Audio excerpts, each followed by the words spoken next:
Hello student, our today's topic is supplementary unit from class 11th chapter number 1 और 2।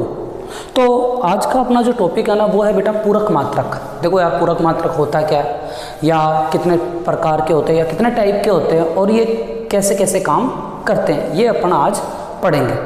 तो जो supplementary unit होते हैं ना बेटा ये नॉर्मली दो टाइप के होते हैं। तो आज का अपना जो टॉपिक है वो है सप्लीमेंट्री यूनिट। सप्लीमेंट्री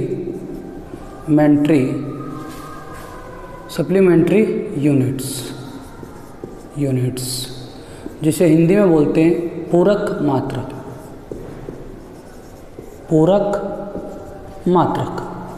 हाँ, तो अपना जो टॉपिक है वो है सप्लीमेंट्री यूनिट जिसे क्या बोलते हैं बेटा पूरक मात्रक बोलते हैं। सप्लीमेंट्री यूनिट को क्या बोलते हैं?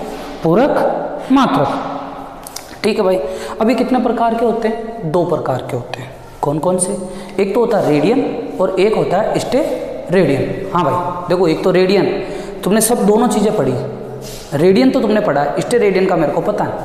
पर रेडियन क्या होता है कि सर ये तो एंगल की यूनिट होती है। करेक्ट है, जो रेडियन है वो एंगल है, पर वो एंगल तुम बोर्ड पे ड्रॉ कर सकते हो कि नहीं कर सकते? हाँ, जैसे मैंने बोला कि ये कितने डिग्री का एंगल है, मान लो 60 डिग्री का एंगल, तो तुम आराम से इसको ड्रॉ कर रहे हो कि हाँ सर आराम से ड्रॉ कर रहा हूँ। लेकिन रेडियन कितना है? ये है π/3 रेडियन। अभी कैसे होगा वो बात की बात है। तो एंगल को अपन रेडियन पे कैलकुलेट कर सकते हैं। ये वाला एंगल कौन सा एंगल है? इनको बोलते हैं लीनियर एंगल या 2D एंगल। लेकिन ऐसे एंगल भी होते हैं जिनको अपन ड्रॉ नहीं कर सकते। जैसे मान लो एक बल्ब है और बल्ब क्या कर रहा है? रोशनी दे रहा है। बल्ब क्या कर रहा है? लाइट स्प्रेड कर रहा है। अब बल्ब लाइट स्प्रेड कैसे करेगा? ऐसे। तो अगर मैं इसको पूरा घुमाऊं और एक एंगल ड्रॉ करूं तो कुछ एंगल ऐसे ही बनेगा। मतलब कि क्या बन रहा है? कौन शेप बन रहा है? कौन शेप बन रहा है? देखो, तो अगर ये बल्ब है और ये लाइट स्प्रेड कर रहा है तो इस तरीके से लाइट स्प्रेड करेगा ये चारों तरफ ऐसे। और ये जो एंगल बन रहा है ना इसको बोलते हैं अपन स्टेरेडियन। क्या बोलते हैं इसको? स्टेरेडियन। ये एंगल होता है स्टेरेडियन। और ये कौन सा एंगल है बेटा? ये एक 1D और ये 1D, मतलब 2D और 1D। ये कौन सा एंगल है? 3D एंगल होता है। ये कौन सा एंगल होता है? 3D एंगल होता है, जिसे बोलते क्या है? Solid angle. इसका वर्ड का नाम क्या है? इसका सॉलिड एंगल। हिंदी में बोलते हैं घन कोण। ये नॉर्मली अपना कोण है और ये घन कोण होता है। तो ध्यान रखना, जो 2D वाला एंगल रहता है उसकी यूनिट तो होती है रेडियन, और जो 3D वाला एंगल रहता है उसकी यूनिट होती है स्टेरेडियन।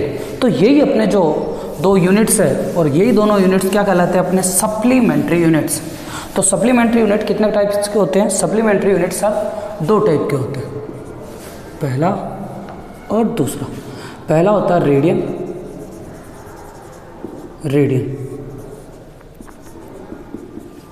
और दूसरा होता है स्टेरेडियन।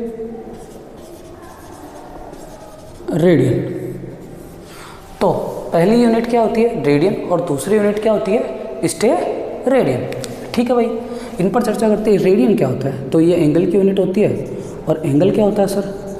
तो एंगल बराबर आर्क अपॉन रेडियस। तो कोण बराबर चाप बटे हुए त्रिज्या। ये फॉर्मूला पढ़ा अपन ने हिंदी में। तो कोण इज इक्वल्स टू चाप बटा त्रिज्या। ठीक है, देखो थोड़ा और चर्चा करते हैं। ये कैसे होगा? मान लो एक अपने पास सर्कल है और इस पर यहाँ एक कोई बंदा है, वो यहाँ से कुछ देर बाद यहाँ पहुँच जाता है, मतलब P1 से P2 पहुँच जाता है। ये एंगल कवर करता है थीटा, और ये जो आर्क है ये कवर करता है S, और इसकी रेडियस कितनी है? R। तो यहाँ से जो एंगल आएगा थीटा और आर्क कितना है? चाप S, और रेडियस कितनी है? R। तो थीटा बराबर S अपॉन R, और इसकी जो कैलकुलेशन होती है वो होती है रेडियन। यहाँ तक क्लियर है? ठीक है। अब देखो इसको थोड़ा समझते हैं कि यार अगर मैं इसको यहाँ से यहाँ तक ले जाऊँ, यहाँ से यहाँ तक ले जाऊँ, तो कितने डिग्री का एंगल कवर करा? 90 डिग्री का एंगल। कितने डिग्री का एंगल कवर कर रहा है? 90 डिग्री का एंगल कर रहा है। और आर को अगर मैं 1 मीटर मान लूँ, आर को कितना? आर को आर ही मान लो, क्या फ़र्क पड़ता है? तो देखना ये जो एंगल है ये रेडियन में कितना होगा? थीटा यहाँ पर कितना आएगा? तो देखो एस ये आर्क है, यहाँ से यहाँ तक भाई टोटल आर्क कितना होता है, सर्कमफेरेंस टोटल कितनी होती है। अगर इसकी मैं टोटल सर्कमफेरेंस बोलूँ,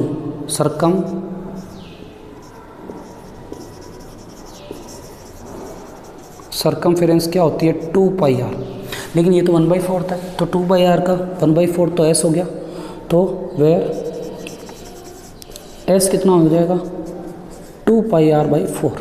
ये चीज़ आई नहीं आई, थोड़ा थोड़ा समझना। और यहाँ से r तो है ये, तो थीटा कितना आ जाएगा देख 2πr/4 अपॉन r से r कैंसिल, तो ये कितना आ जाएगा π/2। तो थीटा बराबर π/2। जब 90 डिग्री है तो 90 डिग्री को क्या बोल सकते हैं अपन π/2 रेडियन। क्लियर। तो 90 डिग्री को π/2 रेडियन, तो 180 डिग्री को पाई रेडियन और 1 डिग्री को π/180 रेडियन। और ये चीज़ तुम पढ़ते हो नहीं पढ़ते हो कि 1 degree is equal to π/180 radian. ये रेडियन एंगल आया। अब देखो यहाँ से इसकी डेफिनेशन क्या बैठ जाएगी कि अगर आर्क और रेडियस, भाई एक ऐसा सर्कल हो जिस पर आर्क और रेडियस दोनों इक्वल हो जाए, आर्क और रेडियस दोनों इक्वल हो जाए, तो जो एंगल होगा वो कितने रेडियन के इक्वल होगा 1 रेडियन के इक्वल। तो 1 radian angle is equal to 1 radian angle, या फिर 1 radian angle is equal to the angle is 1 radian, sorry है ना, the angle is 1 radian is equal to where the arc on the circle is equal to its radius. अब ये समझना कि arc जब radius के इक्वल हो जाए, यहाँ से आर्क जब रेडियस के इक्वल हो जाए, देखो समझना, एक एक चीज़ समझना, छोटी छोटी चीज़ें हैं, लैंग्वेज डजंट मैटर, चीज़ को समझना कि काम कैसे कर रही है। तो देखो आर्क और रेडियस इक्वल हो जाए तो देखना क्या आएगा, एंगल बराबर आर्क अपॉन आर्क कैंसिल, तो ये आ गया 1, क्या आ जाएगा रेडियन। तो मैं बोल सकता हूँ the 1 radian is equal to when the arc produce on the circle is equal to is radius. ये चीज़ समझ में आई नहीं आई, तो यहाँ से आ जाता 1 रेडियन। अब देखो स्टेरेडियन किसकी यूनिट होती है, सॉलिड एंगल की। स्टेरेडियन किसकी यूनिट होती है, सॉलिड एंगल की, जिसे क्या बोलते हैं अपन, घन कोण। हाँ भाई, तो स्टेरेडियन किसकी यूनिट होती है, तुम्हारी सॉलिड एंगल की स्टेरेडियन यूनिट होती है। ठीक है भाई। अब ये क्या होता है, देखो इसको समझना पड़ेगा तुम्हें। तो जो घन कोण होता है वो ओम बराबर होता है DA/r², DA या A/r², और जिसकी यूनिट होती है स्टेरेडियन। ये क्या D है क्या R है, तो समझना ये एक स्फीयर है। ये क्या है, एक स्फीयर है। ये सर्कल है वर्त, लेकिन ये क्या है, एक स्फीयर है, गोला। अरे भाई दोनों में कंपैरिजन समझना, स्फीयर 3D होता है, गोला वर्त 2D होता है एंड स्फीयर 3D होता है। स्फीयर कभी भी बोर्ड पे नहीं बन सकता, बस उसकी प्रोजेक्शन बन रही है, उसकी छाया बना रहे हैं। तो देखो ये इसका सर्कल है, इस सर्कल से अपन ने एक रेडियस ले ली R, कैपिटल R ले लेते हैं, और इसको पूरा ऐसे घुमा देते हैं किसी एंगल पर जाकर। अपन मान ले यहाँ से गए थीटा एंगल पर और इसको कंप्लीटली घुमा दिया, तो ये कुछ इस तरीके का यहाँ ड्रॉ करेगा, है ना। और ये जो एरिया है इसको बोला अपन ने DA, और ये जो है इसको बोला R। तो ये जो एंगल बन रहा है कहाँ, यहाँ इसके सेंटर पर ये जो एंगल बन रहा है ये होता है ओम, जिसको बोलते हैं अपन सॉलिड एंगल या घन कोण। तो ये होता है DA/r²। अब देखो इसमें कि इफ़ अगर DA किसके इक्वल हो जाए, R² के, मतलब कि अगर यहाँ पर जो ये एरिया कट हो रहा है ये अगर इसके रेडियस के स्क्वायर के इक्वल हो जाए तो बनने वाला जो सॉलिड एंगल है वो कितने स्टेरेडियन के इक्वल हो जाएगा, वो 1 स्टेरेडियन के इक्वल हो जाएगा। तो ये होता है रेडियन और वो होता है स्टेरेडियन। ध्यान रखना, रेडियन एक 2D एंगल है जबकि स्टेरेडियन एक 3D एंगल है। रेडियन हमेशा जैसे बोलते हैं ना सर्कल, तो सर्कल पर ही बनेगा जो भी बनेगा। और मैक्सिमम कितना बन सकता है यार, तुम भी देख लो ना, मैक्सिमम कितना 360 डिग्री, जिसको बोलते हैं अपन 2 पाई रेडियन। ये चीज़ शायद तुमने पढ़ी होगी। लेकिन यहाँ पर ओम, ये मैक्सिमम कितना बनता है एक स्फेयर का जो ये ओम होता है, ये होता है बेटा 4 पाई। अभी तुम्हें नहीं पता, पर ध्यान रखना, ये बाद में 12th क्लास में अपन डिस्कस करेंगे कि the solid angle of sphere, solid angle of whole sphere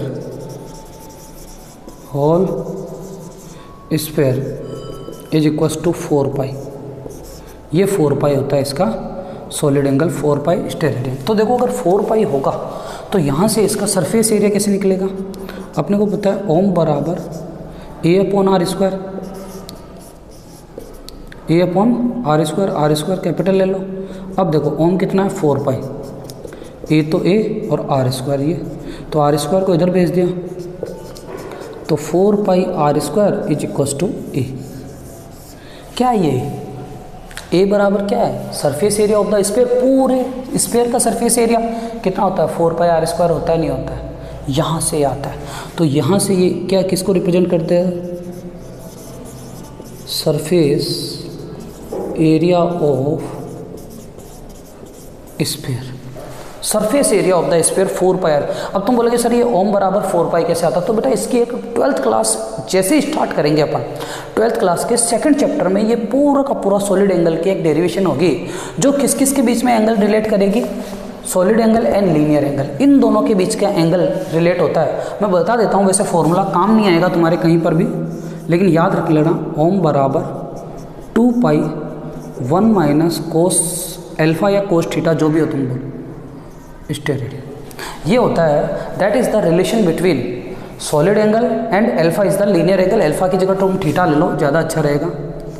तो किस किस के बीच का रिलेशन है, सॉलिड एंगल और ये कौन सा है, लीनियर एंगल।